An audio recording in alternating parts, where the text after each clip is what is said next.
Hello guys, so today we wanna look what is this Evil West. From the very of the first day of the founding of United States, vampires began to annoy the country. In order to protect against monsters, the organization Rentire Institute was created, where people with outstanding abilities were selected. A small but very powerful order successfully resists the bloodsuckers protecting the peace of the civilians. The protagonist of the game is Jesse Rentier, heir to the founder of the organization, its future head. This title will pass to the protagonist after his father retires. In the meantime, Jesse is a simple agent, which, however, he does not resist, since working in the field and destroying monsters gives him pleasure.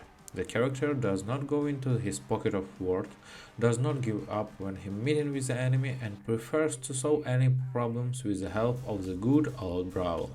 However, soon the hero will have to face events that will make him doubt his abilities. Evil West is well staged, there are a lot of cutscenes and an interesting plot. The scenario, also predictable, is still exciting, and even the motivation of vampires can be understood. They are fighting for survival, fearing that their rapidly developing humanity will wipe them off the face on the earth. The lion's share of attention is drawn to Jesse, straightforward, sullen, and active. The characters of the rest on the characters and are archetypal, a rude soldier, a slightly cowardly engineer, a mean politician, and so on. Despite this, Shakespearean level drama unfolds here in places, so we do not recommend skipping the videos. The game takes places in the Wild West, and the locations where the protagonist will visit correspond to the settings. Streets of the small mining town, gloomy canyons and swamps, an oil refinery and an experimental laboratory where scientific achievements are forged. Even the objectives of the missions to some extent refer us to the westerns. In Evil West, for example, there is an attack on a train and bank robbery, even if it sounds strange in the context of a plot about a vampire hunter and saving humanity. In general, it's not possible to blame the game for monotony, also rather deserted levels can be noted. However, there is never a shortage of monsters in these levels, from bandit familiars who fight for bloodsuckers in hopes of someday achieving immortality, to highborn vampires and bosses. The game gives you the opportunity to challenge a large number of monsters. Enemies differ in habits, someone from afar launches while exploding worms towards the player, someone strives to get closer and attack with sharp claws, someone hides behind a strong shield or even soars up, beyond the reach of Rentire's electric glow.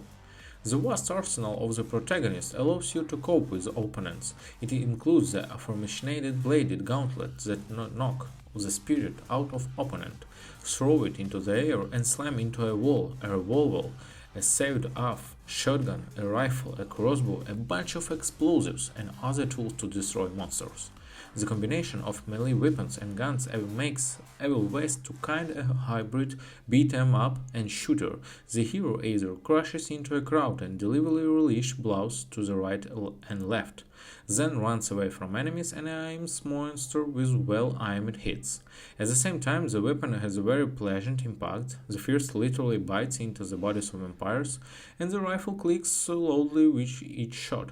After the upgrade, it rumbles definitely with discharges of electricity. Opponents take on a number, so the battles, especially in the final part of the campaign, are challenging. You have to actively move around the arena, and most of the battles here are skirmish in arenas. Use the environment and use absolutely the entire arsenal. This is great, but when a good dozen thick-skinned monsters fall out on the protagonist in the next fight, the game starts to annoy. A healthy balance of power is sometimes not enough. Upgrades and skills help to tilt the situation on the battlefield in your favor. Weapons can be upgraded for money, which Jesse finds in pouches and chests. Improvements allow you to increase damage, expand the bandolier, provide explosives with velcro, and so on. The coolest upgrades, which equipment is transformed and gain new effects, can be found in nooks and crannies, so do not neglect a thorough exploration of locations. Jesse's skills are related to melee mechanics. Gaining experience, the hero grows in levels, which gives him ability points. They should be invested in passive bonuses. Among them are increase in the stock of health and energy, an increase in the effectiveness of the block, more powerful electrical attacks, and much more. It is unlikely that it will be possible to